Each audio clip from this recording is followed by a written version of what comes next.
Hello and welcome to this episode of The Organized Artist. Don't forget to hit subscribe and send me your comments.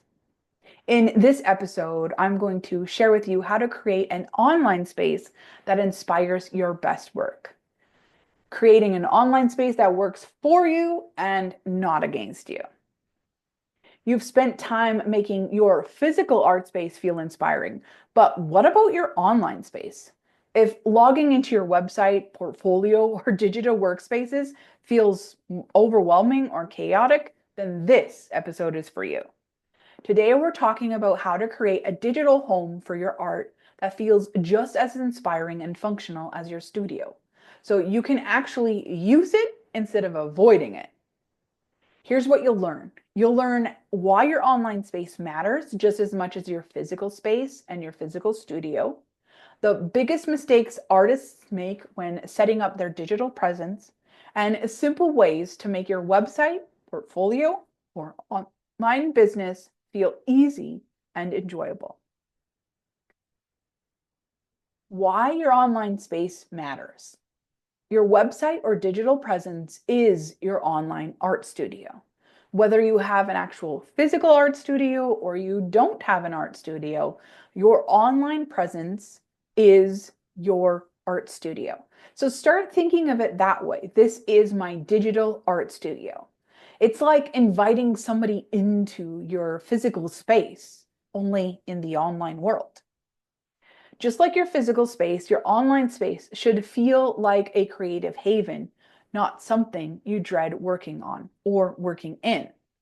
Your website or portfolio should inspire both you and your audience.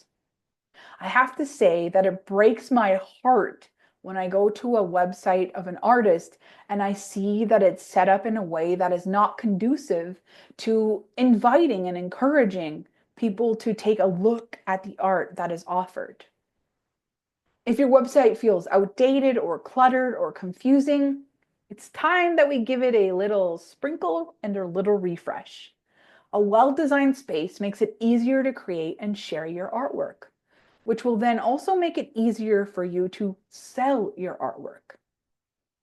Here are common digital space mistakes. 1.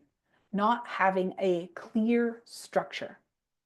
If visitors land on your website and they don't know where to go next, they will leave.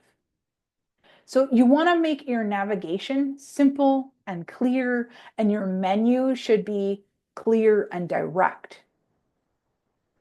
You should have a call to action on your website, and your buttons should be clear, indicating what you want the person to do. Whether it's click here or learn more or see more about this piece or read my next blog. The second thing is cluttered or overwhelming portfolios. Not every picture you have painted or not everything that you have created needs to be in your portfolio all in one jammed up space. I recommend working in collections because then this way you can create really cute collection, well, kind of like magazines on Canva that can become flippable. So you could have a portfolio section where somebody could go to that specific collection and they could flip through it and see that collection or past collections. Having every single piece of art you've ever created can actually work against you. You want things to be organized and cohesive, have a feel that they flow together. Curate your portfolio, show your best work, and make it easy to browse. Maybe you have a current artwork for sale and a portfolio section which would showcase previous artwork. The third thing is too much tech frustration. Look, make it simple for yourself. The more things that you have to log into, the more likely it's going to become confusing and overwhelming. Whereas if you have one or two, even three platforms only to log into compared to 5 or 10, and yes, some people have even more, which is crazy to me. How do you keep it all in your brain?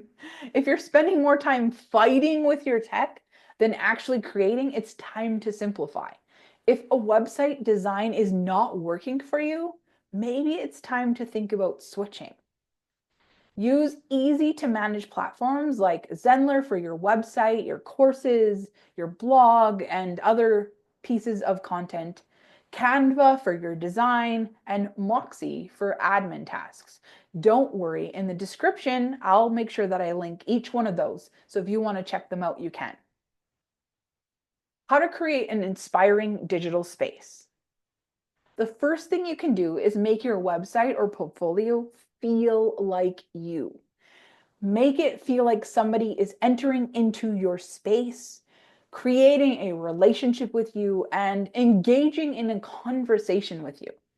I know in the online world, it can oftentimes come across like cold and maybe sometimes not even the way that we meant things. And so it's really important to create a place that feels like you, even in the online space.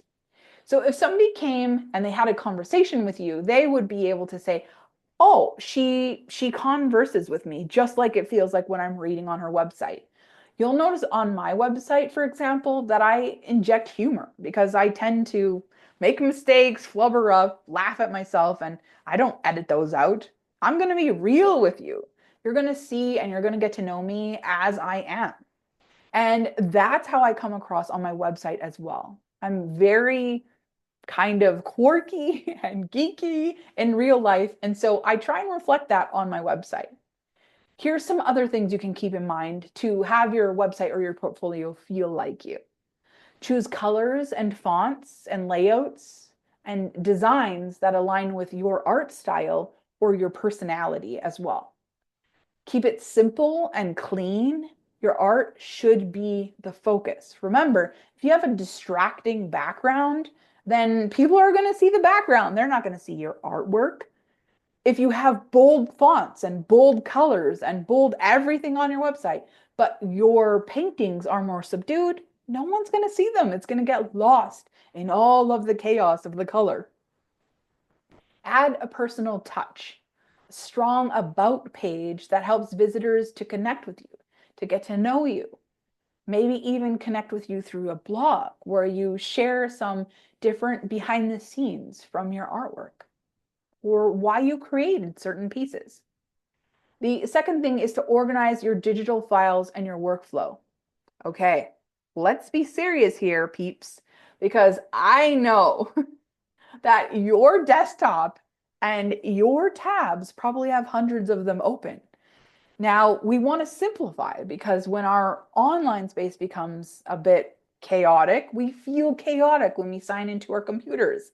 So instead of having a ton of tabs open on your browser window, start saving them as bookmarks. If you don't know how to do that, let me know and I'll share a tutorial with you. The other thing is to make sure that your desktop is organized. Have your files in an organized manner. And yes, I will have a tutorial on that for you as well, in case you're unsure how to do that. There are ways also to make them beautiful. And instead of having those boring blue or whatever colored file folders you have on your computer, you can make them any style you want. You could even use your own artwork. How cool would that be?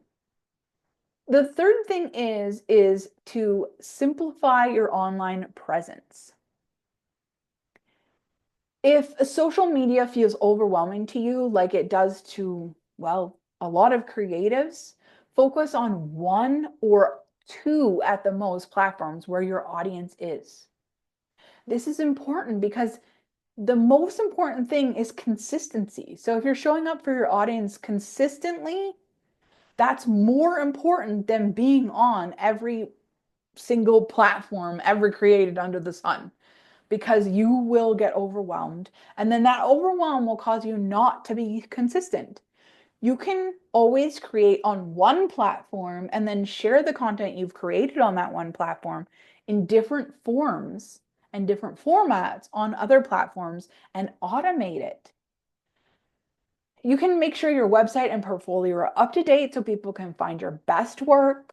And you can use Canva templates to quickly and easily, cohesively create a professional branding. A few other tips here are keep your artwork files labeled and organized and categorized so you can easily find them if you need them for a project. Use cloud storages like Google Drive, Dropbox, or an external hard drive to keep files organized. Use Moxie or another client system to organize for commissions and sales or contracts, these types of things. So here are some tools and resources that I absolutely love to make this easier. For websites, Zenler. It's an easy all-in-one platform that's super easy for beginners to create a website, portfolio, blog, email marketing, or even sell courses. You can even do live videos on there. For organizing files and admin tasks, Moxie is my go-to. Think of this as for tracking commissions, client communication, and organization of your art business. For design and branding, my go-to is Canva, and I still use this every single day. It's a must-have tool for creating portfolios, social media graphics, and website elements. So here's what you can do next. Step 1, review your website and portfolio. Does it reflect your best work, and is it easy to navigate? Step 2, declutter your digital workspaces. Delete old files, organize your artwork, and simplify your workflow. And yes, add those bookmarks to the tabs instead of having your tabs all open, and create a desktop that is organized and not cluttered. Step 3, choose on one tool to streamline your online presence. Just start with one and you can move on from there. Start with one tool for design, one tool for your website portfolio type of thing, and one tool for your client interaction. If you need help, just reach out and I would be happy to help you. Your online space should feel like an extension of your creative world. If it's overwhelming or messy, it's time to give it some love, some TLC. Because the easier it's used to use, the more confident you'll feel sharing your work. So let me know in the comments, what's one thing about your online presence that's frustrating you? Hit reply to any email that you got sent or send me a message here and I might cover it in a future episode. Now, don't forget to subscribe and share this with someone else that you know would benefit from it.